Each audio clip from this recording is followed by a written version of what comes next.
6일 지방선거를 하루 앞두고 여야는 오늘도 심판론과 정부 견제론으로 마지막 호소에 나섰습니다. 여야 모두 수도권 그리고 접전 지역에 막판 파력을 집중하고 있는데 잠시 뒤 YTN 서울광장 특별 스튜디오 연결해서 정리해보겠습니다. 중대재해처벌법이 시행된 지 오늘로 125일째 됐습니다. 현장 안전 상황은 많이 개선됐을까요? KT 인터넷이나 전화개통, 사후 관리를 담당하는 자회사 노동자들 취재하고 온 이준엽 기자에게 들어보겠습니다. 화요일 더 뉴스, 오늘의 주요 뉴스부터 전해드립니다.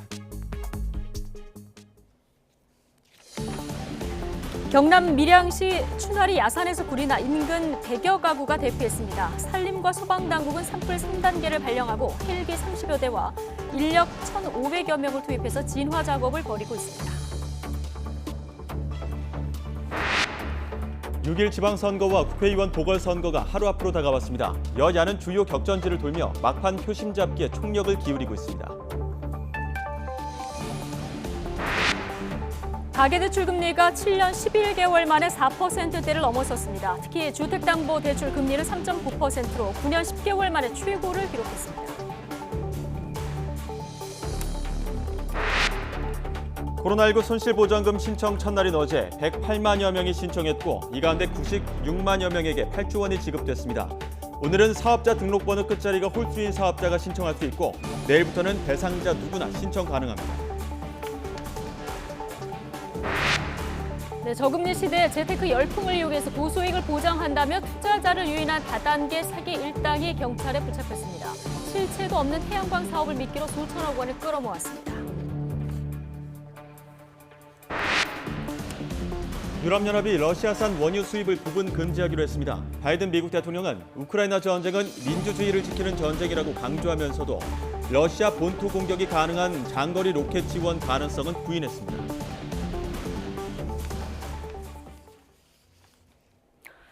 네, 경남 밀양시 부북면에 있는 야산에서 불이 나 현재 산림당국이 산불 3단계를 발령하고 진화에 나섰습니다. 민가 주변까지 불이 내려오면서 주민 대피령도 내려졌는데요. 현장에 나가 있는 취재기자 연결합니다. 오태인 기자. 네, 경남 밀양 산불 현장입니다. 네, 자 오태인 기자 뒤로 지금 연기가 피어오르는 모습이 보이는데 현장 상황 전해주시죠. 네, 화면에서 보시는 것처럼 제 뒤로 있는 야산에서 연기가 쉴 새 없이 뿜어져 나오고 있습니다. 그 뒤로 헬기가 연신 물을 뿌리고 있는데요. 거대한 불길도 치솟고 있고 강한 바람을 타고 번지고 있습니다. 연기도 확산하면서 하늘을 거의 가렸습니다. 불은 오늘 오전 9시 반쯤 경남 밀양시 부북면 추나리 야산에서 시작됐습니다. 불이 나자 산림당국은 산불 3단계를 발령하고 불을 끄고 있습니다. 산불 국가위기경보도 심각으로 격상됐는데요. 산불 영향구역은 105헥타르로 파악됐습니다. 이 불로 아직 인명피해나 시설물 피해는 없습니다. 하지만 확산 우려가 있는 인근 마을 100가구 470여 명에게 대피 명령이 내려졌습니다. 산불 3단계는 피해 추정 면적이 100헥타르가 넘을 때 발령됩니다. 이에 따라 산림당국은 헬기 32대와 인력 1,552명을 투입해 불길을 잡고 있습니다. 또 소방당국도 전국 소방 대응력 1단계를 발령하고 주변 시도 소방 차원을 동원해 산불이 민간 시설로 번지는 것을 막고 있습니다. 지금 현장에는 초속 8m 정도 되는 강한 바람이 불고 있는데요. 불을 완전히 잡기에는 상당한 시간이 걸릴 것으로 보입니다. 지금까지 경남 밀양 산불 현장에서 YTN 오태인입니다.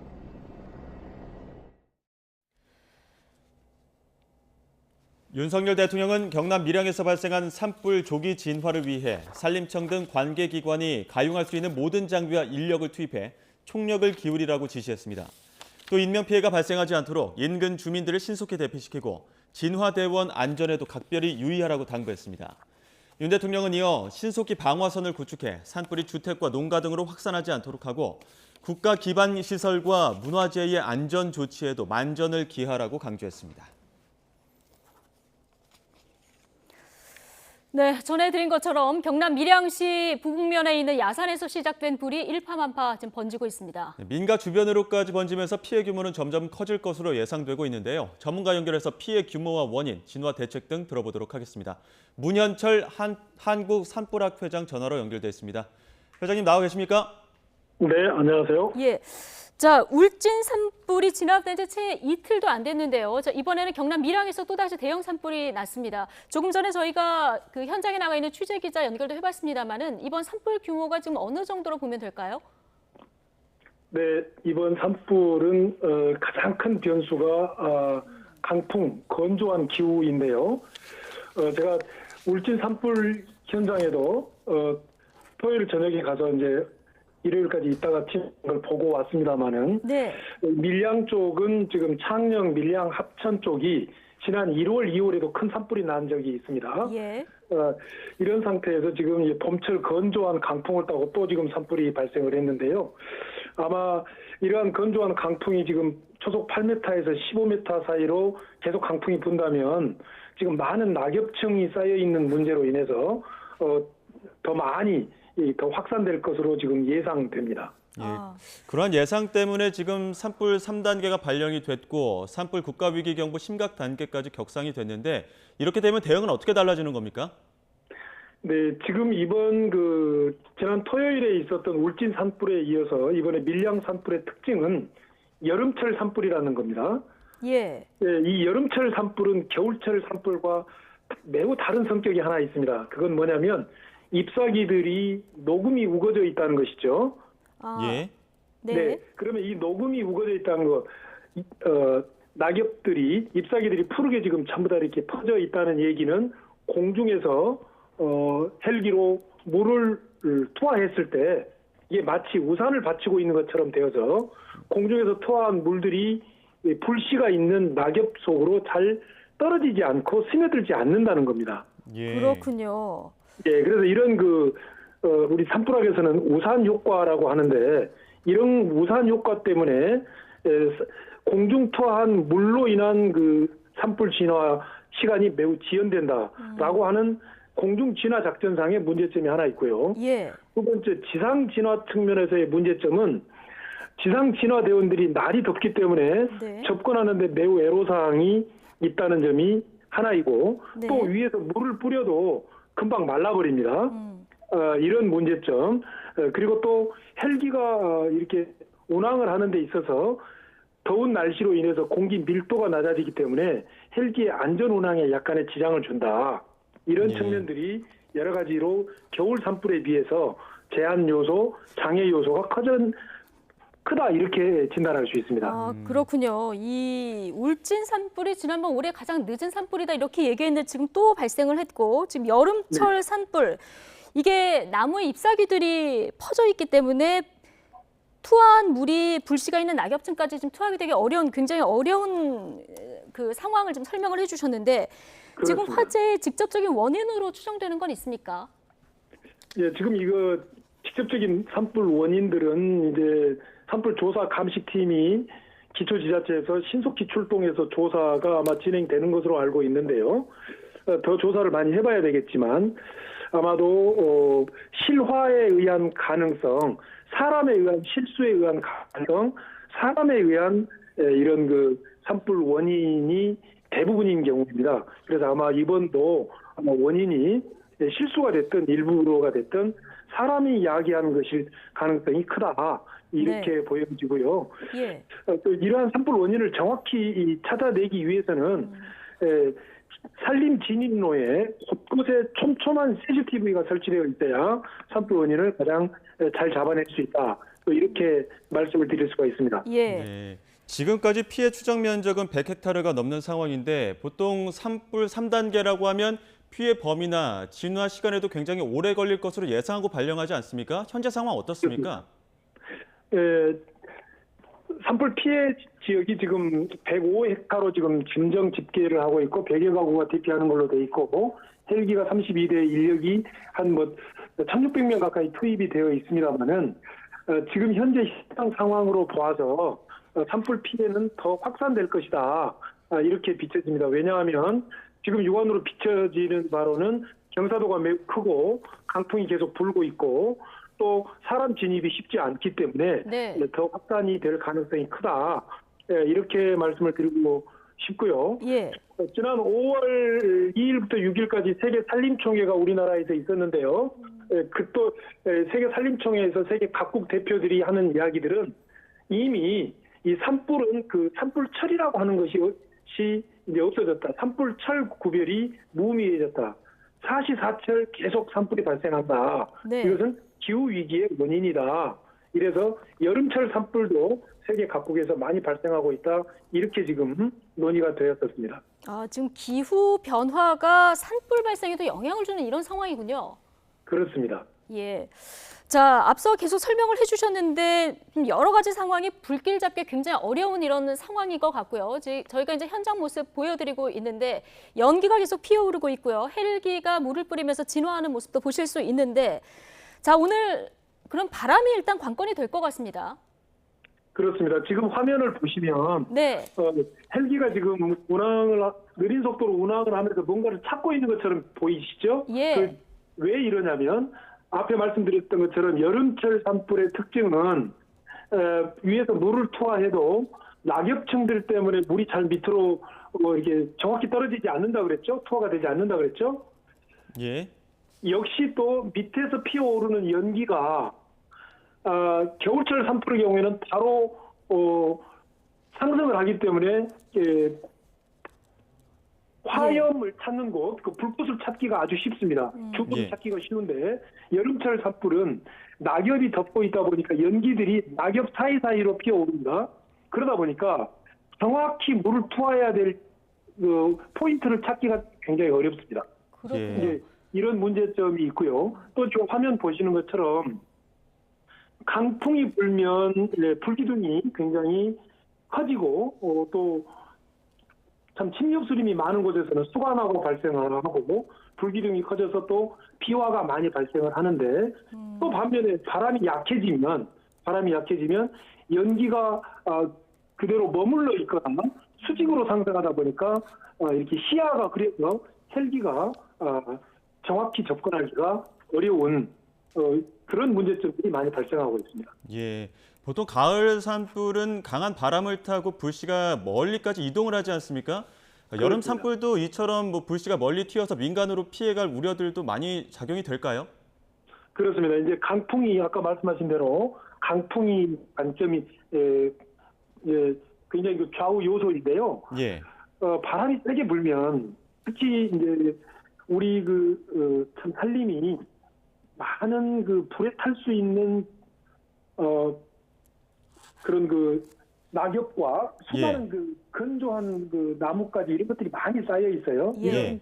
이런 것들이 건조한 상황 속에서 바람이 세게 불면 건조한 강풍이 불게 되면 작은 불씨에도 금방 큰 불로 이렇게 비화되는데 말씀하신 대로 바람이 세게 불면 이 불꽃들이 여기저기로 이렇게 튀어갑니다. 날아갑니다. 네. 이래서 다시 예측할 수 없는 곳에서 산불이 발생할 수 있는 그런 상황들이 계속 재현될 수가 있다.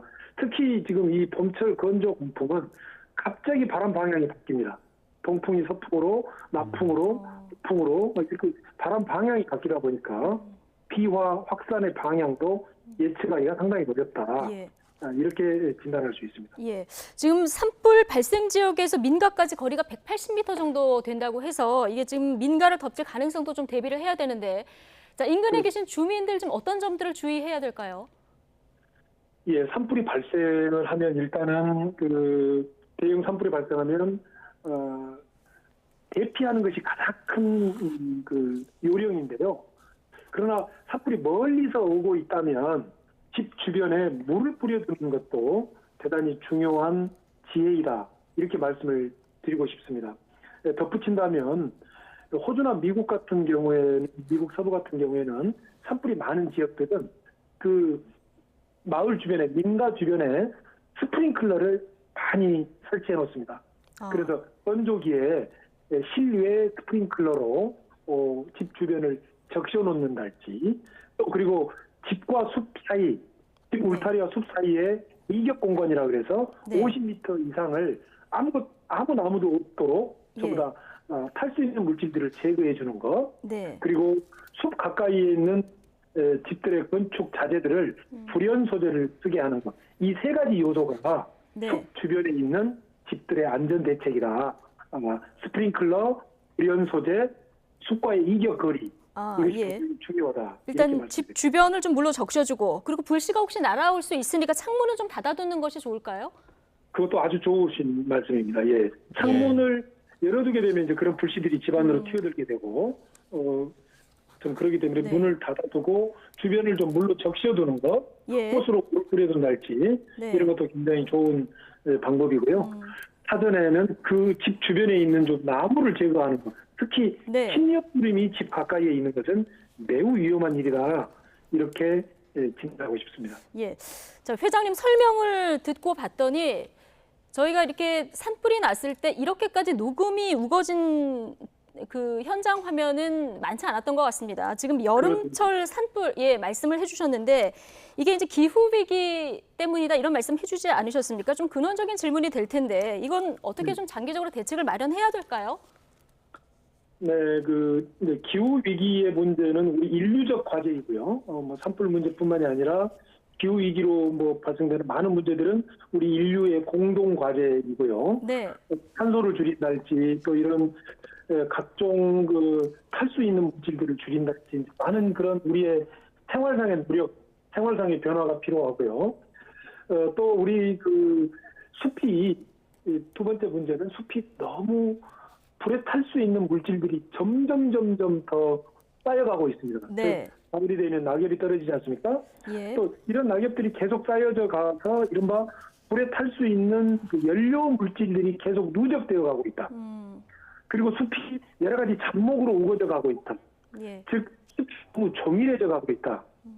이런 측면에서는 앞으로 대형 산불이 더 발생할 가능성이 많고 또 이 연료 물질들이 이 밑에 많이 쌓여 있다 보니까 설사 위에 이렇게 이파리가 핀 이른바 녹음기에 일지라도 우리 숲에는 푸른 나무 이파리가 보이지만 그 안에는 불에 네. 탈 수 있는 물질들이 많이 있기 때문에 어.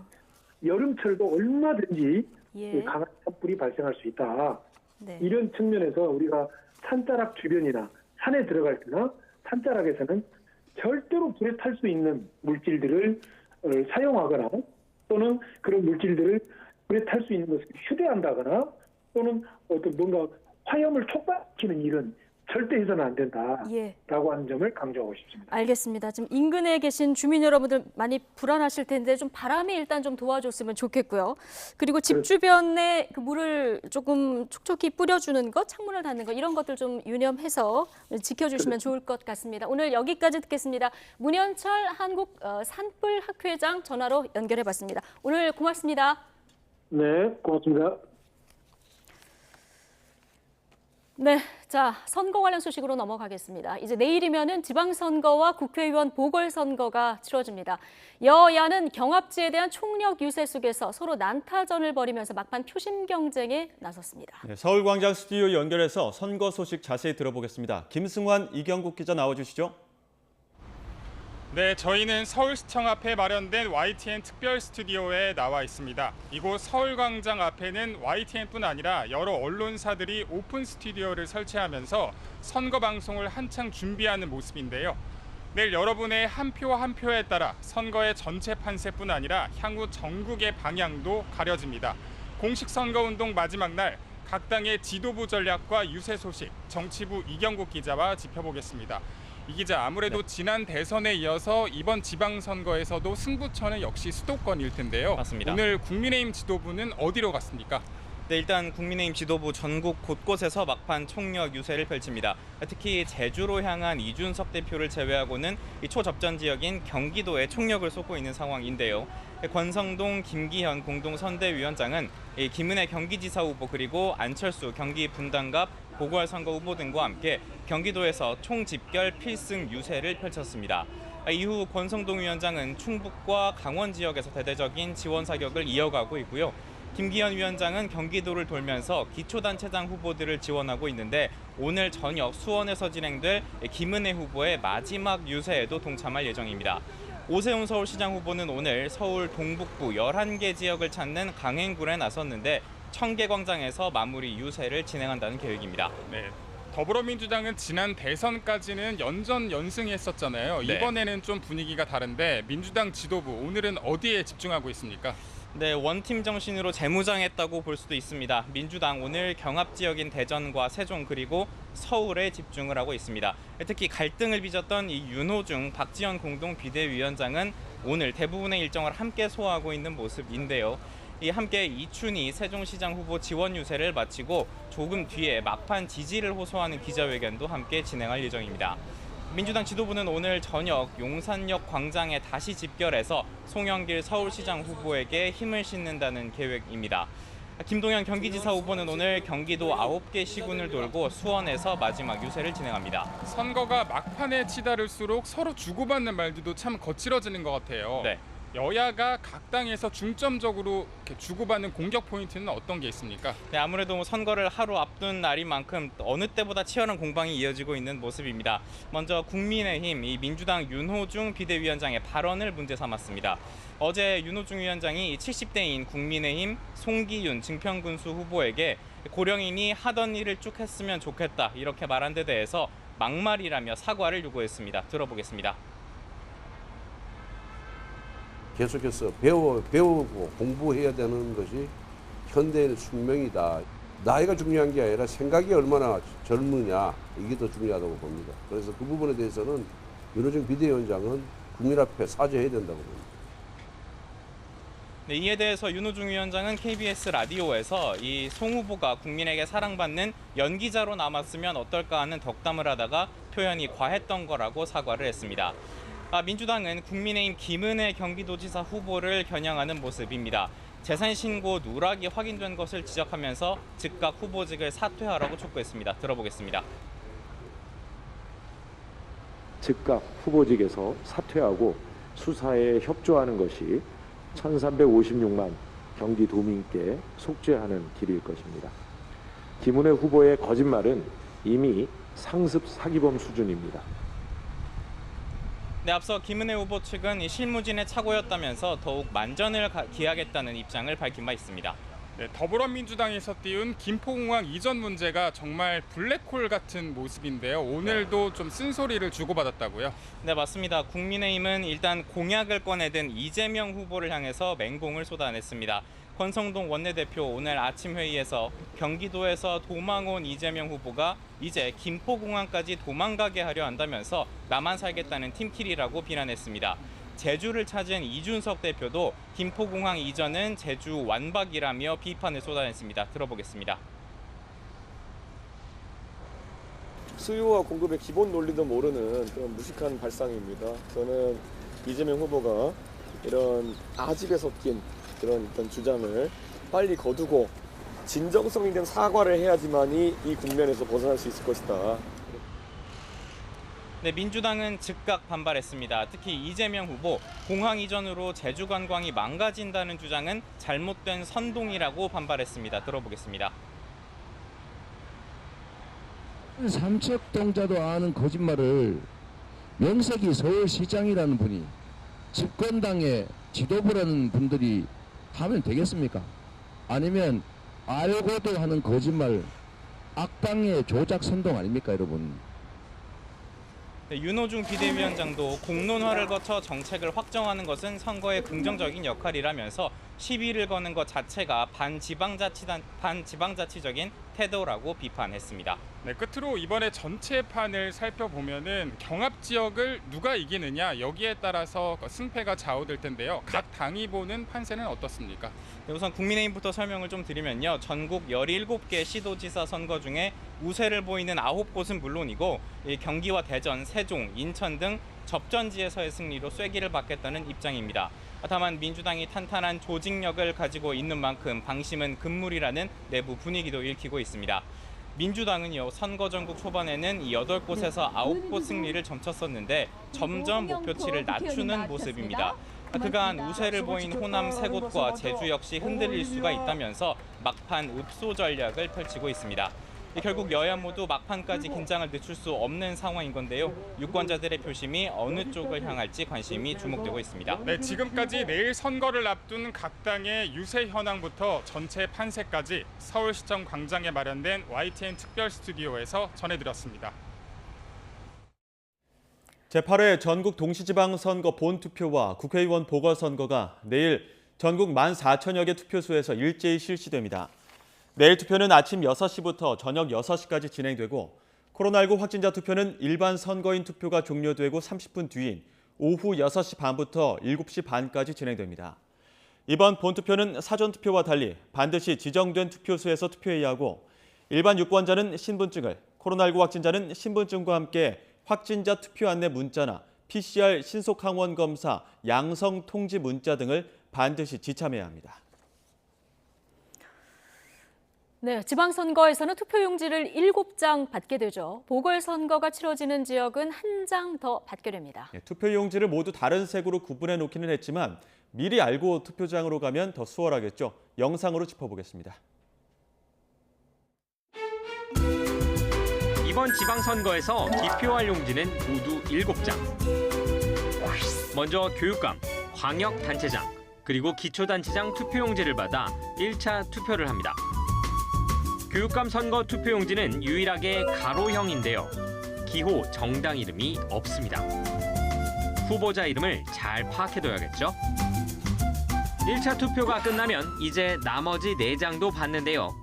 지역구 기초의원 투표용지에는 기호 옆에 가나다 표시가 있습니다.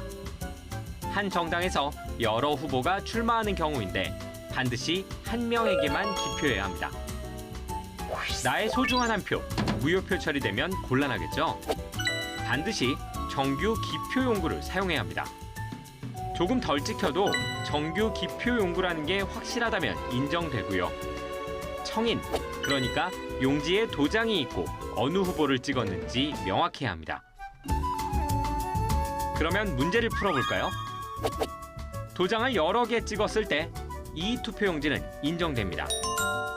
여백에 찍은 도장이 다른 후보자란 선에 닿지 않았기 때문입니다. 일부가 찍힌 투표 용지들인데요. 이렇게 청인이 남아있고 한 후보에만 명확히 도장이 찍힌 건 인정됩니다. 여백에다 도장을 찍은 것들인데요. 한 명의 후보자란에 선이 닿았다면 그 후보를 찍은 것으로 인정됩니다. 인주가 다른 후보 칸에 묻었거나 투표용지를 접으면서 다른 칸에 묻은 것, 둘 다 유효합니다. 하지만 기껏 투표하고 나서 공명선거나 자신의 이름 등을 적어 넣으면 모두 무효 처리된다는 점 명심하세요.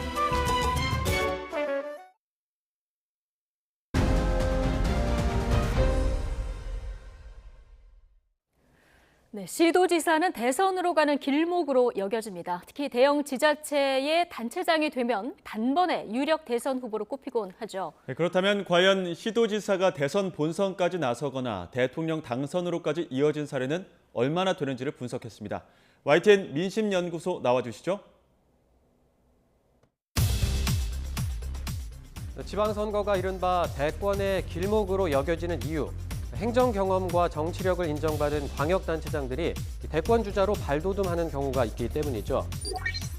지방자치제 부활 이후 치러진 7차례 지방선거 그리고 재보궐선거를 통해서 민심의 선택을 받은 광역단체장은 모두 76명입니다. 이 가운데 30명이 대선 출마를 시사하거나 선언을 한 적이 있습니다. 10명 중에 4명꼴로 이 대통령의 꿈을 드러낸 겁니다. 지역에 따라서 좀 나누어서 보겠습니다. 수도권 광역단체장 16명 가운데 11명이, 비수도권 단체장은 60명 중에 19명이 대권 도전을 시사를 하거나 출마를 언급했습니다. 수도권 광역단체장은 70% 가까운 사람들이 대권을 꿈꾸었다고 볼 수가 있겠습니다. 이 광역단체장이 대권 길목으로 인식되기 시작한 건 지난 2007년 대선 무렵인데요. 이때부터 광역단체장의 대선 출마가 눈에 띄게 증가하는 것을 보실 수가 있습니다. 이 대권을 꿈꾸는 광역단체장들이 늘어나게 된 배경은 뭘까요? 우선 YS와 DJ로 대표되는 거물급 정치인의 시대가 막을 내렸다는 점을 꼽을 수 있고요. 그리고 비주류로 분류가 되던 노무현 전 대통령의 당선 역시 대통령직 도전의 문턱을 낮춘 하나의 요인으로 보입니다. 또 당시 민선 3기 이명박 서울시장의 급부상도 적지 않은 영향을 미쳤습니다. 그럼 이번엔 지방 정치를 통해서 대권의 꿈을 키운 인물들 누가 있었는지 김지선 기자가 전해드립니다. 네, 지금 보고 계시는 이 사진은 역대 광역단체장 가운데 대선 출마 가능성을 한 번이라도 입에 올렸던 인물들입니다. 모두 30명인데요. 공식 출마 선언을 한 인물 외에도 대권 도전 가능성을 우회적으로 시사한 사람도 포함되어 있습니다. 이 중에 대선을 앞두고 이번 대선에 도전하겠다 이렇게 공식적으로 출마 선언을 한 사람 몇 명일까요? 24명입니다. 이들이 당내 경선 레이스를 비롯한 본격적인 선거 과정에 뛰어드는데요. 7명은 중도에 포기하거나 다른 후보와 단일화를 하죠. 이렇게 남은 17명이 경선을 완주하지만 상당수가 탈락합니다. 실제로 본선 진출은 5명뿐입니다. 여기에서 마지막까지 사퇴하지 않고 선거 당일 국민의 선택을 기다린 사람 이렇게 4명입니다. 여기까지 올 확률 5%네요. 이것만도 쉽지 않죠. 이 중에 청와대 문턱을 넘은 사람 단 1명뿐입니다. 확률로 따지면 1%네요. 지방선거를 대권의 길목으로만 보기 쉽지 않은 이유입니다. 이번 지방선거에 출마한 후보들 가운데 상당수가 역시 5년 후 대권 도전의 꿈을 꾸고 있을 텐데요. 실제로 일부는 지난 대선 후보로 나섰다가 낙방한 뒤 이렇게 다시 이번 지방선거에 출마했습니다. 5년 후 일은 누구도 모르지만 대권 도전에 앞서 우선 4년 동안의 지방행정을 성공적으로 이끌어야겠죠. 물론 그 전에 이번 선거의 문턱을 넘어야 할 거고요. 지금까지 민심연구소에서 전해드렸습니다. 대통령실은 대통령 친인척이나 고위공직자 비위에 대한 감찰을 담당하는 대통령실 직속 특별감찰관의 폐지 여부를 둘러싸고 혼선이 빚어진 데 대해 사과하면서 폐지를 전제한 것이 아니라고 해명했습니다. 대통령실 관계자는 오늘 브리핑에서 공직자 부패를 발본색원할 수 있는 시스템을 구상하겠다면서 특별감찰관제 폐지를 전제로 논의한 것처럼 혼선을 일으켰다면서 이같이 말했습니다. 국민의힘 장제원 의원이 SNS에 올린 것처럼 현재 특별감찰관 제도는 법적으로 존재하는 만큼 여야가 후보를 추천한다면 대통령은 그 안에서 반드시 지명해야 한다고 설명했습니다. 입법부가 절차를 진행하는 것과 행정부가 달라진 환경에 따라 더 나은 제도를 고민하는 것이 다르지 않다며 구체적인 공무원 부패 척결 시스템은 구상을 시작한 단계로 봐달라고 덧붙였습니다.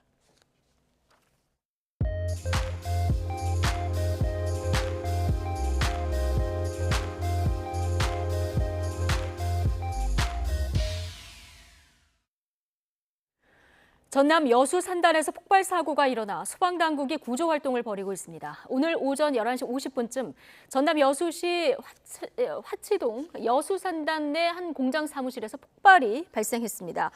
이 사고로 공장 관계자 46살 A씨 등 3명이 머리 등에 부상을 입고 병원으로 옮겨졌습니다. 소방당국은 소방차 16대와 구조대원 40명을 동원해서 구조 활동을 벌이고 있습니다. 경찰과 소방당국은 정확한 폭발 경위를 조사하고 있습니다. 네, 유류세 인하폭을 역대 최대 수준인 30%로 확대한 지 한 달이 지났습니다. 인하 직후 잠깐 떨어지는 듯했던 주유소 기름값은 다시 천정부지로 오르면서 지금은 휘발유와 경유 모두 리터당 2,000원을 넘는 초유의 일이 벌어졌죠. 생계형 사업자부터 일반 소비자까지 원성이 큽니다. 주유소 현장에 나가 있는 YTN 취재기자 연결해 보겠습니다. 권남기 기자. 네, 경기 고양시 장항동의 한 주유소에 나와 있습니다. 네, 자 주유소 가면 요즘 기름값 너무 비싸죠. 특히 경유값은 사상 처음으로 리터당 2,000원을 돌파한 뒤에 지금 일주일 동안 값이 내려가지 않고 있는데 지금 주유소에 기름 넣으러 오신 분들 반응 어떻습니까? 네, 제가 나와 있는 이곳은 그나마 인근 주유소 중에서 싼 편에 속합니다. 그래도 이렇게 가격판을 보시면 휘발유나 경유나 리터당 2,000원에 육박하는 모습을 볼 수 있습니다. 제가 아침부터 운전자들에게 이것저것 물어봤는데요. 너무 비싸다, 너무 힘들다 이런 이야기들 참 많았습니다. 직접 들어보시죠. 전혀 사실 그렇게 체감은 사실 되고 있는 것 같지 않고요. 뭐 아시겠지만 뭐 이게 오를 때는 그냥 바로 오르고 천천히 내리고 뭐 이런 류의 일들을 겪다 보니까 사실 전반적으로 유류세 혹은 기름값 자체에 좀 불만이 생기는 건 사실인 것 같아요. 네, 정부는 지난 1일부터 유류세 인하폭을 기존의 20%에서 30%로 늘렸습니다. 지난해 11월 유류세를 20% 인하했지만 기름값이 인하 전 가격보다 비싸지며 체감 효과가 넉 달 만에 사라졌기 때문입니다.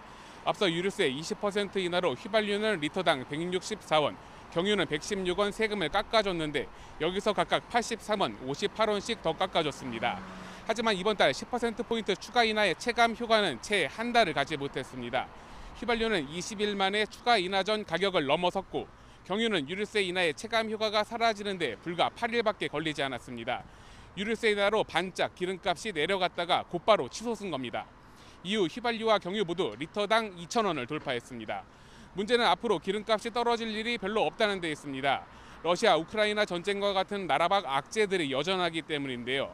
국제 유가는 또다시 배럴당 120달러를 돌파했고 환율도 1,200원 중반대를 오르내리고 있습니다. 이번 유류세 인하에 따른 세금 수입 손실이 5조 원에 이르는 가운데 인하 조치 연장과 같은 추가 대책이 필요하다는 요구가 커지고 있습니다. 지금까지 경기 고양시 장항동의 주유소에서 YTN 권남기입니다. 네, 자, 비단 휘발유, 경유만 오른 게 아니죠. 국제 식량 원자재 가격이 연일 오르면서 국내 자영업자 타격도 갈수록 커지고 있습니다. 남녀노소 즐겨 찾는 통닭 가게도 밀가루 그리고 식용유값 급등에 시름이 깊은데요. 특히 동네 골목 가게는 대형 프랜차이즈와 달리 가격 올리기도 쉽지 않아서 지금 부담이 커지고 있습니다. 현장에 나가 있는 취재 기자 또 연결해 보겠습니다. 송재인 기자. 네, 서울 청량리 통닭골목에 나와 있습니다. 네, 자, 물가가 가파르게 오르다 보니까 동네 통닭집들 부담도 커지고 있다고 하는데 현장에서 보니까 상황이 어느 정도입니까? 네, 우선 점심시간 들어 손님이 늘어나면서 이곳 통닭골목에는 고소한 냄새가 가득해졌습니다. 저마다 손이 분주해진 상인들이지만 사실 표정 한편에서는 근심도 묻어나는데요. 최근 식용유와 밀가루 등 식품 원자재 값이 연일 급등하고 있는 탓입니다. 실제 이 통닭집에서 하루에 3통씩 쓰는 18리터짜리 식용유입니다. 2달여 전, 그러니까 러시아의 우크라이나 침공 사태 전까지는 4만 원대였는데 어느새 6만 원까지 올랐습니다. 하루 평균 100마리 정도는 튀겨야 해서 기름값이 올랐다고 덜 쓸 수도 없는 상황인데요. 50년 가까이 이곳을 지켜온 사장이 기름 튀김 그릇값을 걱정해보는 건 처음이라며 한숨을 쉰 이유입니다. 다른 가게들이라고 사정이 다르진 않습니다. 대표적인 튀김용 기름인 팜유 수출을 인도네시아가 중단한 데 이어 해바라기 씨와 카놀라 씨의 주요 수출국인 우크라이나의 전쟁 상황으로 식용유 가격이 전반적으로 오르면서 통닭집들의 부담이 커지고 있습니다. 여기에 튀김옷으로 입히는 밀가루 가격도 이미 상승한 터라 타격이 더 큰 상황인데요. 그렇다고 골목 상권 가게들이 주요 프랜차이즈 치킨 업체들처럼 가격을 올리기도 쉽지 않습니다. 저렴한 서민 음식이라는 경쟁력을 잃으면 단골마저 떠날까 걱정하는 건데 직접 들어보시죠. 그게 영향이 많지. 다 올라갔으니까. 근데 그냥 재래시장이고 사람들 찾아오니까 이게 값 올리기는 힘들어요.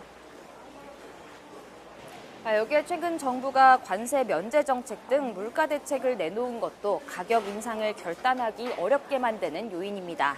장기화하는 국제 원자재 가격 상승 사태에 동네 골목 상권은 이중고를 겪는 모습입니다. 지금까지 청량리 통닭골목에서 YTN 송재인입니다.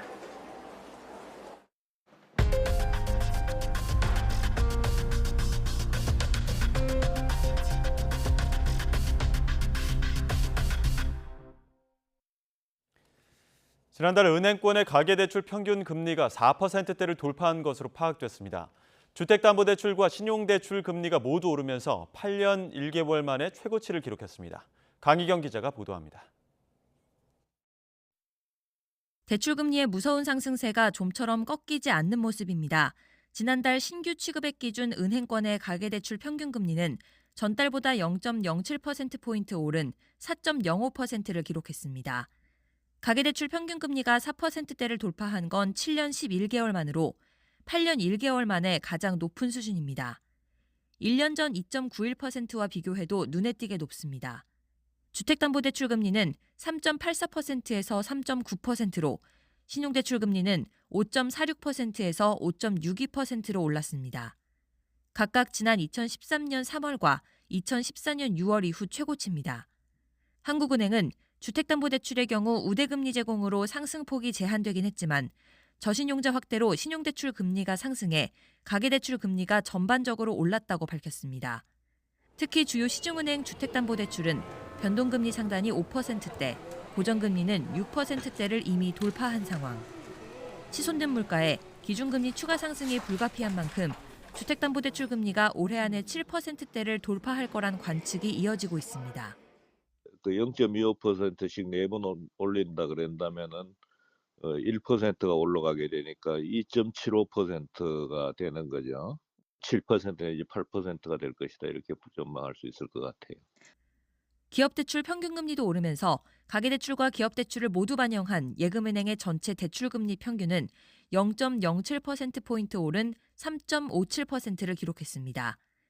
기준금리 상승으로 대출금리뿐 아니라 예적금 금리도 함께 올랐습니다.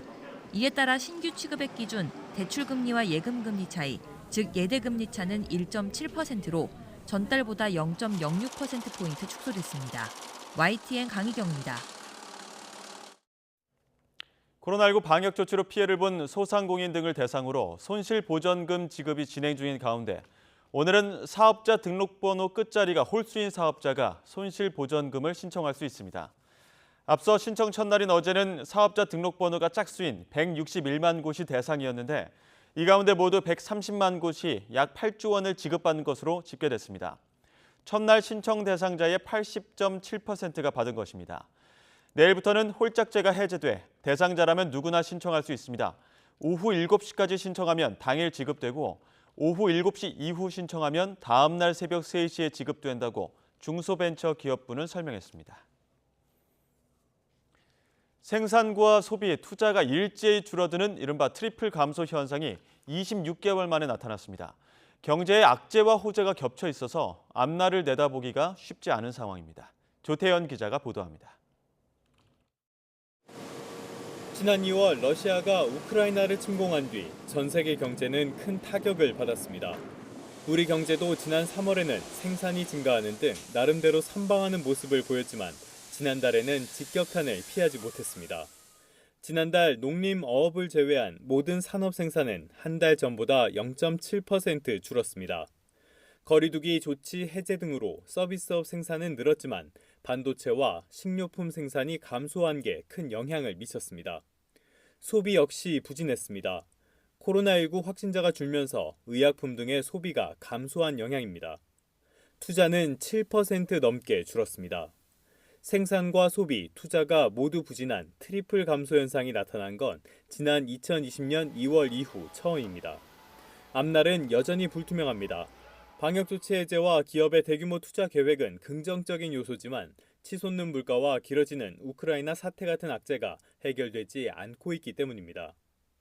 뭐 다음 달, 다다음 달 이렇게 당분간만 보는 건 아니지 않겠습니까? 그랬을 때 좀 불확실성은 크고 뭐 이렇게 하방 요인이 조금 둔화된다면 뭐 다시 반등할 수도 있겠고 뭐 그런 정도로 좀 생각하고 있습니다. 정부는 과감한 규제 혁신과 신산업 육성 등 민간 중심으로 경기에 활력을 불어넣겠다며 조만간 새 정부의 경제 정책 방향을 마련해 발표하겠다고 설명했습니다. YTN 조태현입니다.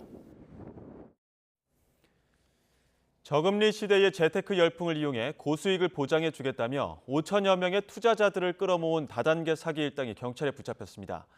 이들은 실체도 없는 태양광 기업에 투자하면 월 4% 수익을 벌 수 있다고 광고했는데 이런 식으로 모은 돈이 수천억 원에 달했습니다. 취재기자 연결합니다. 손효정 기자. 네, 사회 일부입니다. 네, 이번에 적발된 불법 다단계 일당의 사기 규모가 상당한 것 같은데 수천억 원을 끌어모았다고요? 네, 다단계로 투자받은 돈만 무려 3,600억 원에 달합니다. 서울경찰청 강력범죄수사대는 특정경제범죄법상 사기와 유사수신행위법 위반 등 혐의로 모두 161명을 입건해 이 가운데 8명을 구속했습니다. 이번 다단계 사기 사건의 핵심 인물은 40대 A씨인데요. A씨 일당은 지난 2018년 5월쯤 회사를 설립한 뒤 작년 6월까지 3년간 투자 업체를 빙자해 수천억 원을 끌어모았습니다. 전국 각지의 지역 법인을 만든 뒤 매달 투자 설명회를 열었는데요. A씨는 수천억 원대 자산가 행세를 하면서 회사에 돈을 맡기면 태양광 기업 등에 투자해 원금 보장은 물론 매월 2%, 많게는 4%까지 이자를 줄 수 있다며 투자자들을 유인했습니다. A씨가 투자자를 현혹하는 발언 직접 들어보겠습니다.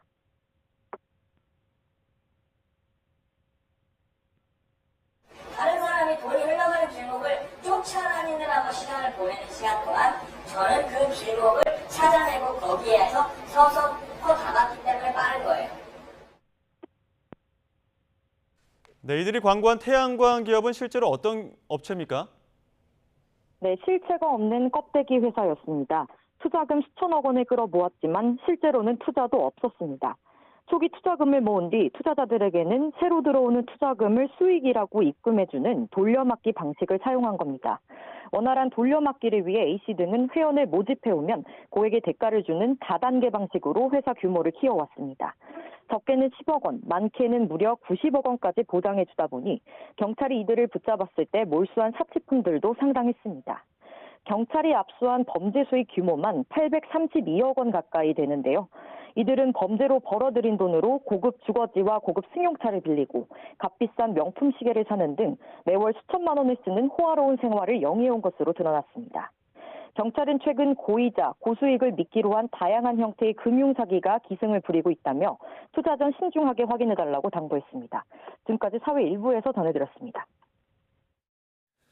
고수익을 보장한다며 가상화폐 투자를 권유한 뒤 돈 10억 원을 가로챈 일당이 경찰에 구속됐습니다. 가짜 거래소를 이용해 투자금을 빼돌려 놓고 투자자들에겐 손실이나 돈을 못 돌려준다고 속였습니다. 김다연 기자가 보도합니다. 한 금융투자 자문업체 홈페이지입니다. 투자 원금을 100% 보장하고 환급까지 책임지겠다고 장담합니다. 재테크 필요성을 느끼던 A씨가 연락했더니 업체 대표는 원금의 3배 수익을 낼 수 있다며 가상화폐 투자를 권유했습니다. 고수익을 보장한다는 얘기에 대표에게 소개받은 코인 거래소를 통해 8천만 원을 투자했지만 한 푼도 돌려받지 못했습니다. 거래소 현황을 보면 수익이 나고 있는데도 각종 비용 정산을 핑계로 지급을 거부당한 겁니다. 1억 얼마까지 됐다고 그러더라고요. 그거를 찾으려고 그러니까 중간중간에 어때서 돈을 내야 된다, 어째서 돈을 내야 된다 계속 그랬는데 맨 나중에는 그 돈을 찾으려면은 계좌 개설을. 금투자에 나섰던 직장인 B씨도 비슷한 일을 겪었습니다. 수익률 3배를 자신하는 전문가로부터 금거래소를 소개받아 2천만 원을 투자했다가 고스란히 떼인 겁니다. 거래소 측은 투자자 실수로 대부분 손실을 봤다고 둘러댔습니다. 주식하고는 관계가 없어요. 다른 사람들 수익 낸 걸 갖다가 가짜로 톡에 올려가지고 그 톡방을 만들어서 냈더라. 그 우리 다 있어요. 두 사람이 받지 못한 투자금은 사기 조직이 고스란히 챙겼습니다. 알고 보니 A씨와 B씨가 가입한 거래소가 가짜였던 겁니다. 사기 조직원 안모 씨 등은 가짜 거래소 홈페이지 수십 개를 만들어두고 투자 권유를 받은 피해자들이 가입해 돈을 넣으면 코인, 금 상품 등이 실제로 매매되는 것처럼 화면을 꾸몄습니다. 이런 식으로 투자자들로부터 가로챈 돈이 지금까지 확인된 것만 17억여 원. 피해자는 20여 명에 달합니다. 안 씨 일당은 빼돌린 돈을 추적하지 못하도록 대포 통장도 무더기로 운용했습니다. 안 씨 일당이 법인 주소지로 꾸며놓은 곳입니다. 이들은 가짜 법인 통장을 만들어 자금을 세탁하기 위해 이런 허위 법인을 4개나 만들었습니다. 경찰은 지난해 말 피해자 고소를 접수하고 수사에 나서 최근 안 씨 등 4명을 사기 혐의로 구속했습니다. 터무니없는 고수익을 미끼로 SNS로 접근하여 투자금을 유도하는 경우 투자 사기임을 의심해야 합니다. 특히 1:1 투자 자문을 받기에 앞서 금융위원회 심사를 거친 정식 업체인지 확인하고 코인 등 상품 거래소도 정부기관 인증을 받았는지 반드시 확인해야 합니다. YTN 김다연입니다. 경남 양산에 있는 문재인 전 대통령 사저 앞에서 연일 시위가 계속되면서 소음 피해를 호소하는 이웃 주민들의 고통도 커지고 있습니다. 문재인 전 대통령 측에서는 급기야 시위 영상을 공개하며 법적 조치를 시사했는데요. 영상 잠시 보면서 설명드리겠습니다. 평산마을은 문 대통령 귀향 이후 시위대의 확성기 소리가 밤낮없이 이어지면서 고음과 욕설로 과거 조용했던 모습은 찾기 어려워졌습니다. 평산마을 집회 관련 민원으로 경찰에 신고된 내용은 지난 20일간 205건에 달했습니다. 하루 10건 이상 민원성 신고가 이어지는 상황입니다. 지난 10일부터 계속된 집회와 소음에 주민들은 불면증과 환청 등 정신적인 고통까지 호소하고 있습니다. 주민들의 발언 잠시 들어보시죠. 그 소음은 생각보다 아주 심각합니다. 또 소음보다 더 괴로운 건 욕소리입니다. 그 욕은 방송에서 포함했던 욕들이 새벽부터 밤새 학생기를 통해 우리 평산마을 사람들을 괴롭히고 있습니다.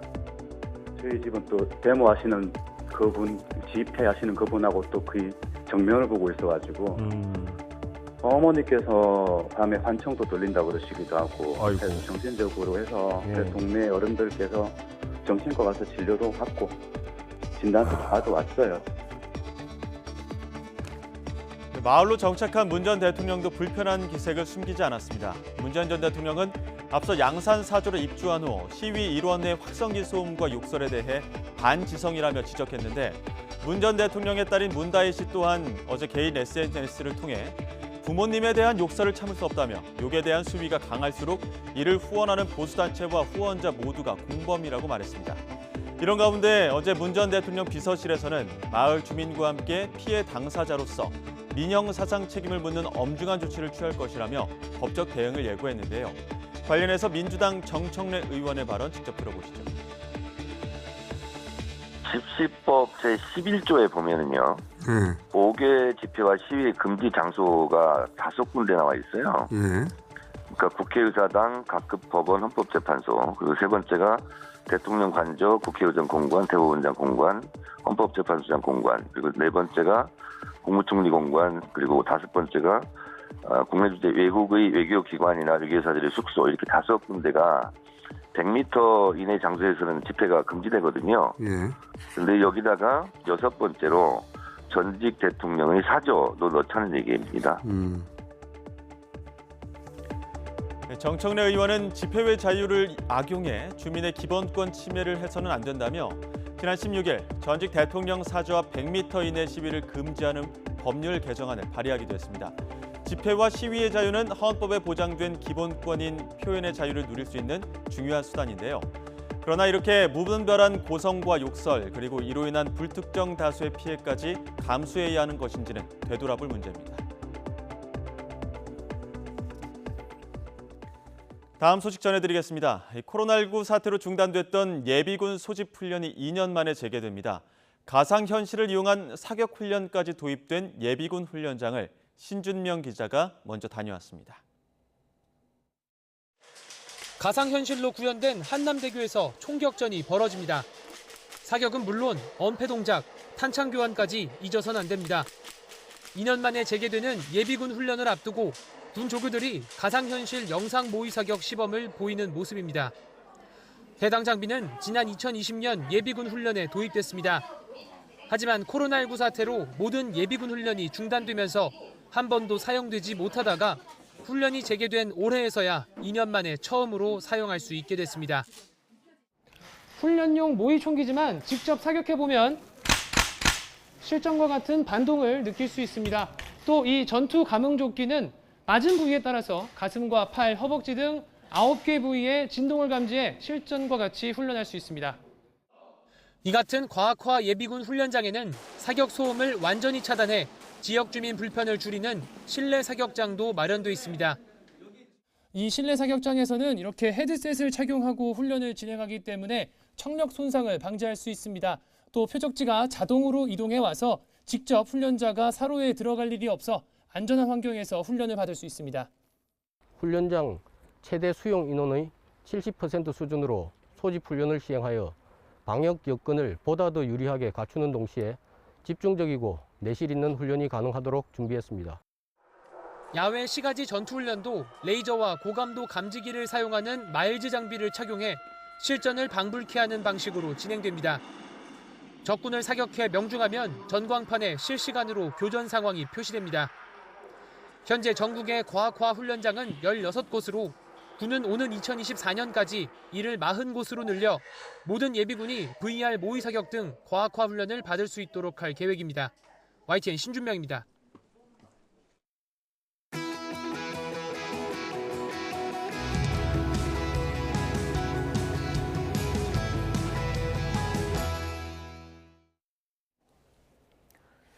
네, 오늘이 중대재해처벌법이 시행된 지 125일째 되는 날입니다. 현장의 안전 상황은 개선됐을까요? 네, 현장에서는 업무상 스트레스가 가중되는 일들이 계속되고 있는데 KT의 인터넷이나 전화 개통, 사후 관리를 담당하는 자회사 노동자 사례를 취재한 이준엽 기자에게 직접 이야기 들어보겠습니다. 어서 오십시오. 어서 오십시오. 예.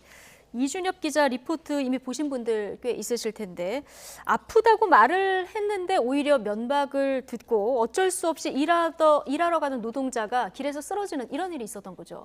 네, 일단 화면부터 먼저 예. 보시겠습니다. 지난달 22일 경기 고양시에서 KT 서비스 북부 직원인 김모 씨가 차를 갓길에 세우고 갑자기 주저앉는 모습인데요. 점심시간부터 심하게 어지럼증을 느끼다가 결국 쓰러져 병원으로 이송된 겁니다. 병원에서는 면역력이 약해진 상태에서 바이러스에 감염되면 걸린다고 알려진 전정신경 세포염 진단을 내렸는데요. 당시 김 씨는 다른 지점에서 파견 근무를 나온 상황이었습니다.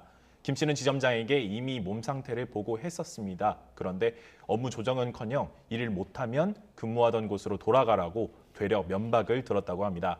중간에 다른 팀원과 근무를 조정하려 했지만 역시 실패했는데요. 결국 쓰러진 뒤 병원으로 가는 구급차 안에서 고객에게 직접 전화해서 못 가겠다고 말해야 했습니다. 김 씨 설명 직접 들어보시죠. 모뎀 다 반납하고 서대문 가든가 여기 보기 안 좋으니까 뭐 차 안에서 쉬어라. 이렇게 뭐 쓰러져서 구급차에 실려가는 와중에도 고객에 통화를 해야 될 수밖에 없는 상황이었는데 이렇게까지 무리를 해야 되는 이유 그리고 몸이 아팠던 이유는 어디에 있습니까? 네, 김 씨는 취재진에게 의외의 이야기를 꺼냈습니다. 중대재해처벌법 시행 이후에 오히려 스트레스가 가중됐다는 건데요. 노동자 안전을 위한 법인데 사실 이해가 잘 안 가는 설명이죠. 네. 실상을 들여다봤더니요. 2인 1조 원칙이 안전을 위해서 꼭 지켜져야 한다는 데는 모두 동의하실 겁니다. KT서비스도 중대재해처벌법이 시행되고 일정 기간은 2인 1조 의무화를 시도했는데요. 문제는 인력이 충분히 확보가 안 된 상태에서 시행되다 보니 업무량 부담이 생겼습니다. 기존 단독 작업으로 하던 일을 둘이서 하려니 좀처럼 처리 속도가 안 나는 거죠. 김 씨는 경무에 시달렸습니다. 지원이나 파견 근무도 많아졌고 지원 간 곳에서 노동자들 사이에 갈등도 빚어졌습니다. 이렇게 밀린 일과 파견 나간 곳에서의 갈등이 복합적으로 작용해 몸이 아프고 아픈데도 근무 조정이 안 되는 환경이 만들어졌다고 김 씨는 설명을 합니다. 네. 회사는 여기에 대해서 뭐라고 해명을 했습니까? 네, 우선 조정 없이 김 씨에게 면박을 준 지점장은요. 김 씨가 공로나 낌새를 보이자 뒤늦게 사과했습니다. 당시 기분이 좋지 않아서 말실수를 한 거고 그렇게까지 아픈 줄은 몰랐다고 해명했는데요. KT서비스도 비슷한 해명을 내놓았습니다. 김 씨가 체한 것 같다고 했을 때 업무를 조정하고 휴식을 취하도록 배려했다는 건데요. 이미 업무가 모두 조정됐다면 왜 노동자가 쓰러질 당시 고객 집으로 가고 있었고 또 스스로 고객에게 전화해 일을 미뤄야 했는지 취재진이 되물었습니다. 사측은 자세한 경위를 파악 중이라고 대답했습니다. 예, 중대재해처벌법 시행 이후에 사측이 안전을 위해서 내놓은 대책들도 좀 살펴봤다고요? 네, 사실 고되더라도 안전을 위해 꼭 필요한 거라면 반드시 지켜야 하는 것이겠죠. KT서비스는 중대재해처벌법 시행 전후로 이런저런 안전대책을 많이 내놓고 있는데요. 문제는 이 대책들을 들여다봤더니 안전에 정말 도움이 될 것으로 보기에는 미흡한 부분이 많았다는 겁니다. 앞서 언급한 2인 1조 원칙도 중대재해처벌법 시행 한 달 정도는 의무화하도록 했습니다. 하지만 업무가 계속 밀리자 노동자 자율로 하도록 슬그머니 물러섰습니다. 안전이 실질적으로 향상되지 않았다는 주장은 노동자들의 설문조사로도 드러나는데요. 중대재해처벌법 시행 이후 현장에서 안전 강화가 안 됐다고 대답한 비율이 무려 63.7%에 달합니다. 응답자 10명 가운데 9명 이상이 안전 확보를 위해서 열악한 작업 환경 개선과 적당한 작업량이 필요하다고 대답했습니다. 이런저런 대책도 좋지만 자원을 투입해서 작업량과 환경을 개선하는 게 최우선이라는 겁니다. 노동자 이야기 한번 들어보시죠. 하루 아니면 시간당 그 적정한 그 작업량이 돼야 될 거고요. 그리고 실질적으로 그런 대책들을 내놓는 사람들이 현장은 거의 모르는 문외한인. 네. 대책을 내놓는 사람들이 현장 상황을 모르는 사람들이다. 이 얘기를 좀 듣고 오셨는데 작업량과 환경이 지금 어느 정도길래 이런 얘기들이 나오는 겁니까? 네, 시청자분들도 KT 전화나 인터넷 사용하시는 분들 많을 텐데요. 그렇죠. 인터넷이 하루라도 안 된다고 생각하면 굉장히 답답함을 많이 느끼실 겁니다. 그러다 보니까 고객들 독촉이 심한 업종인데요. 이런 일거리가 잔뜩 쌓였을 때 안전 때문에 일을 미루고 싶어도 대신해 줄 사람이 없습니다. 당장 오늘도 하루 동안 27곳 업무를 처리해야 한다는 제보가 들어오는 실정인데요. 밤이나 주말에도 문제가 생길 것을 대기해 대기자가 필요합니다. 취업규칙에는 분명히 자율로 돼 있는데도 사실상 강제로 여겨질 정도이고 취재진은 본인이 거부하는데도 의무 배정한 사례를 여럿 확인했습니다. 야간 주말 대기를 두고 팀원들끼리 노노 갈등이 날 정도라며 과한 업무량을 줄일 필요가 있다는 게 노동자들의 하소연이고요. 저희가 확보한 여러 정비가 안 된 장비들 사진도 한번 보시겠습니다. 선이 전혀 정리가 안 돼 엄청나게 뒤엉켜 있는 단자함도 있고요. 단잠이 대롱대롱 매달려서 전선도 불안하게 연결돼 있습니다. 네. 올라가서 작업해야 할 전신주는 확 기울어져 있어서 걱정스러워 보이고요. 밟고 올라갈 못, 각정이라고 부르는데요. 맨손으로는 올라갈 수 없는 곳도 많습니다. 잦은 고장으로 등주 작업을 유발하는 이런 장비들이나 혹은 휘어있는 전신주처럼 위험한 시설을 개선해야 안전이 개선된다는 지적도 많았습니다. 이는 노동자 이야기 한 번 더 들어보시죠. 네. 항상 올라갈 때마다 불안은 하죠. 특히 이제 뭐 좁은 골목길 같은 데나 이런 데는 저희가 사다리를 놓으면 뭐 차들이 왔다 갔다 하니까 간혹 가다가 차들이 지나가면서 사다리를 차가 치는 경우들도 있어요. 뭐 회사에서는 중대재해처벌법 시행이랑 맞춰서 다른 정책들도 내놨는데 직원 반발이 심한 경우도 있다고요. 네, 회사에서 블라인드 감찰이라고 이름 붙인 이른바 아멘 감찰인데요. 수시로 현장에 들어와서 안전수칙을 지키는지 확인하는 역할을 합니다. 다른 본부끼리 교차 감찰을 해서 실용성도 높였다고 사측은 설명하는데요. 노동자들은 반대로 감찰이 너무 경쟁적이고 트집 잡기 수준이라고 지적합니다. 잠옷 차림으로 사진을 찍고 사라진 그리고 안전수칙 위반으로 적발됐다고 알린 경우도 있었다는데요. 작업 도구를 가져가려 차량에 잠깐 들르는 직원을 안전보를 벗었다는 이유로 적발하는 등 상식 밖의 단속을 한다는 게 직원들의 하소연입니다. 이야기 한 번 더 들어보겠습니다. 그 사진 찍고 싹 사라져가지고 다음 날이나 다다음 날 아침 회의 시간에 관리자가 그 사진을 제시하면서 너 이렇게 하고 다니면 되겠냐 이런 식으로 피드백이 오면 이건 안 된다고 생각하는 거죠. 자, 아멘 감찰에 대한 문제점을 지적하는 목소리를 직접 듣고 오셨는데 회사는 어떻게 얘기합니까? 네, KT 서비스에서는 여러 차례 실질적인 안전 개선을 위해서 노력했다는 자료를 저에게 보내왔는데요. 우선 지난해에는 5월 말까지 산재가 5건이 있었는데 올해는 전혀 없을 정도로 상황이 나아졌다고 설명했고요. 작업 기피권을 사용하는 건수가 하루 500에서 1000건에 이른다고 밝혔습니다. 안전점검에 대해서는 실적을 위한 것이 아니기 때문에 직원이 이로 인해서 불이익을 받은 적이 없고 안전생활을 위해서 꼭 필요하다는 입장입니다. 다만 앞서서 현장에서 확인한 것과는 괴리가 있는 해명도 있었는데요. 외부 위험 작업 2인 1조 원칙을 포기한 적이 없다고 반박했고요. 또 계속해서 인력을 충원하고 낡은 시설을 개선하는 등 안전을 최우선으로 노력하고 있다고 밝혔습니다. 야간 휴일 대기도 서비스 특성상 어쩔 수 없다며 강제라고 말하기는 어렵다고 주장했습니다. 현장에서 직접 확인한 것과 다른 면이 있고 취업 규칙이나 규정에 비추어서도 이해하기 힘든 면들이 있죠. 알겠습니다. 자, 이준엽 기자에게 여기까지 듣겠습니다. 수고하셨습니다.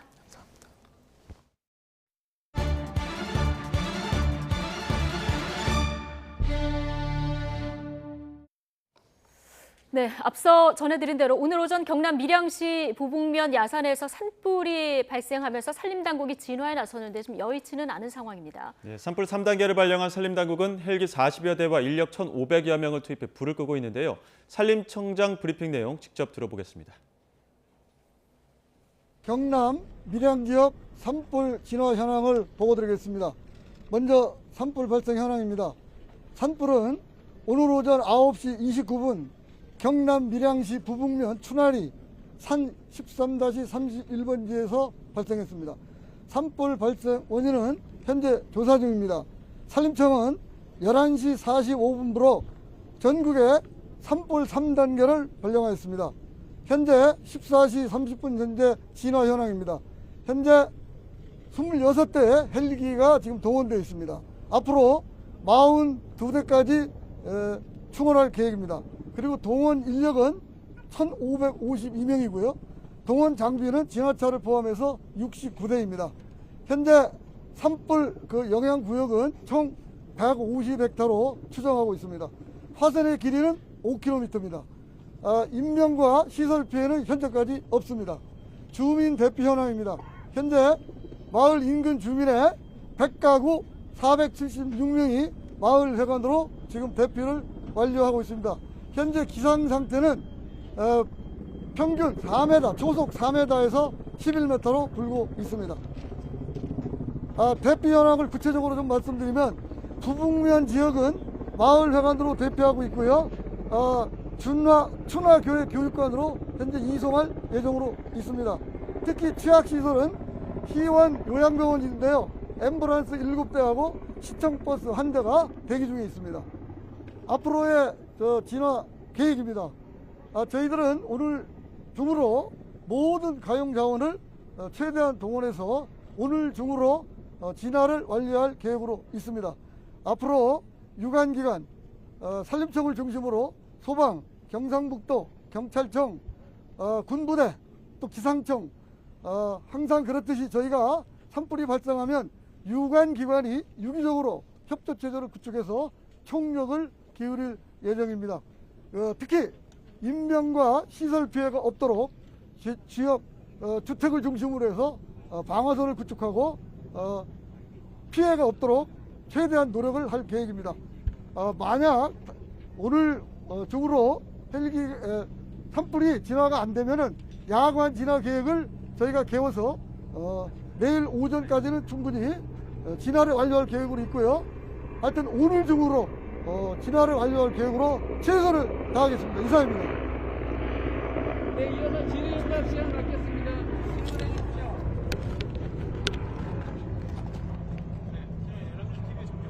네.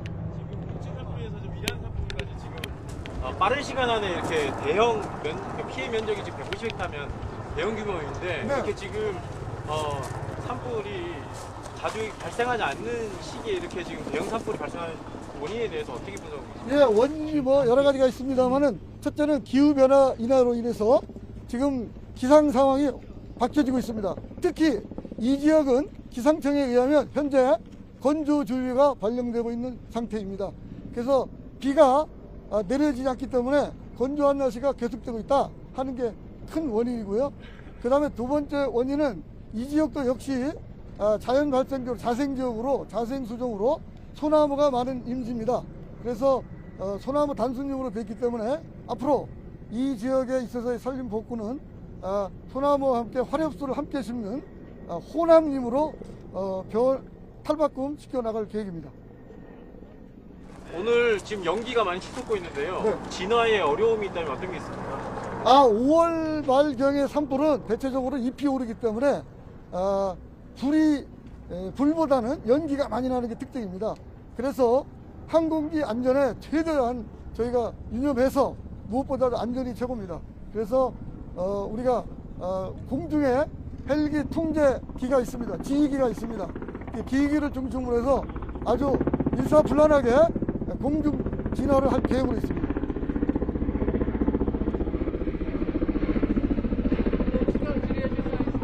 오늘까지 진화 마무리하시겠다라고 하셨는데 네.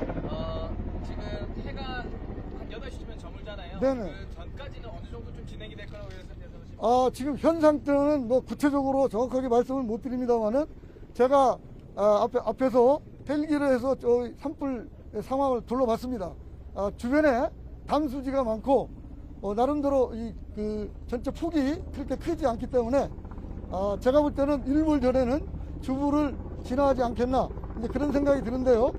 혹시 돌풍이 불면 약간 여건은 변화가 됩니다. 그래서 저희는 공중과 지상에서 입체적으로 유관기관 협조하에 총력을 기울인다면 아마 오늘 일몰 전에는 이 주불은 끄지 않겠나 이렇게 생각합니다. 바람이 분다고 하는데 그 영향은 없나요? 제가 아까 헬기를 타고 보니까 바람이 부는 건 사실인데 기상청에 의하면은 이 지역은 오늘은 오후에는 큰 바람이 불지 않은 것으로 전망된다고 하고 있습니다. 아까 그 불중에 추정 원이 있다고 하셨는데 뭐 아예 없는 겁니다. 아예. 현재는 지금 조사 중에 있기 때문에 뭐라고 말씀드리기가 좀 어렵습니다. 그것도 지금 현재는 우리나라의 경우에는 자연발화는 거의 없다고 보시면 됩니다. 대부분이 사람의 부주의에 의한 인위적인 산불 원인이다 이렇게 말씀드릴 수 있습니다. 네. 지금 경남 밀양에서 발생한 산불 상황 관련해서 남성현 산림청장 브리핑 듣고 오셨습니다. 일몰 전에는 큰 불 진압이 가능할 것 같다 이렇게 얘기를 했는데 이제 바람의 변수가 되겠죠. 산불 현장 바람은 지금 초속 4m에서 11m 정도로 불고 있고요. 영동 지역에는 또 건조특보도 내려져 있는 이런 상황입니다. 네, 지방선거일은 내일은 오늘보다 기온이 더 오르면서 여름 더위도 찾아올 전망인데요. 자세한 날씨 알아보겠습니다. 윤수빈 캐스터. 네, 윤수빈입니다. 네, 일단 내일 지방선거일인데요. 오늘보다 더 덥다고요? 네, 6월의 첫날이자 지방선거일인 내일은 오늘보다 기온이 더 오르면서 덥겠습니다. 내일 서울의 한낮 기온은 28도로 예년 기온을 2도가량 웃돌겠고요. 특히 경북, 경산은 무려 34도까지 기온이 오르면서 한여름 더위가 기승을 부리겠습니다. 갑자기 찾아온 더위에 건강 상하지 않도록 수분 섭취를 충분히 하는 등 각별히 유의해 주시기 바랍니다. 내일은 전국 하늘에 구름 많다가 오후부터 점차 맑아지겠습니다. 다만 새벽부터 아침 사이 경기 북부와 강원 영서에는 빗방울이 떨어지는 곳이 있겠습니다. 다만 대체로 맑은 날씨가 이어지면서 대기의 건조함은 계속되겠는데요. 오늘 오전 10시를 기해 강원 영동과 충북, 영남 곳곳으로 건조주의보가 확대됐고요. 여기에 강원 영동과 영남을 중심으로는 현재 초속 10m 이상의 돌풍이 불고 있습니다. 오늘 건조한 날씨 속에 밀양과 의령 등 영남 일부 지역에서 산불이 발생한 상황입니다. 바람이 강해 진화에 어려움을 겪고 있는 만큼 주변 지역에 계신 분들은 각별한 주의를 기울여 주시기 바랍니다. 내일 아침 기온은 오늘보다 1에서 3도가량 높겠습니다. 서울 16도, 대전 15도, 광주는 17도가 예상됩니다. 낮 기온도 오늘보다 1에서 3도가량 높아 한낮에는 반소매 차림도 어울리겠습니다. 서울 28도, 대전 31도, 광주와 대구는 32도까지 오르겠습니다. 남은 한 주간도 대체로 맑은 날씨가 이어지면서 대기의 건조함은 계속되겠고요. 아침과 낮과 밤의 일교차가 크게 벌어질 전망입니다. 요즘 봄에서 여름으로 넘어가면서 기온 변화가 무척 심합니다. 감기 걸리기 쉬운 날씨니까요. 건강관리 잘해주시기 바랍니다. 지금까지 서울 상암동에서 YTN 윤수빈입니다. 네, 만 하루도 안 남은 지방선거, 김포공항 이전, 법무부의 인사검증관리단 신설, 막판 민심을 움직일 변수들을 두고 여야 지도부 그야말로 총력전입니다. 네, 잠시 뒤 여야 관계자 두 분과 관련 이야기 들어보겠습니다. 저희는 더 뉴스 2부로 돌아오겠습니다.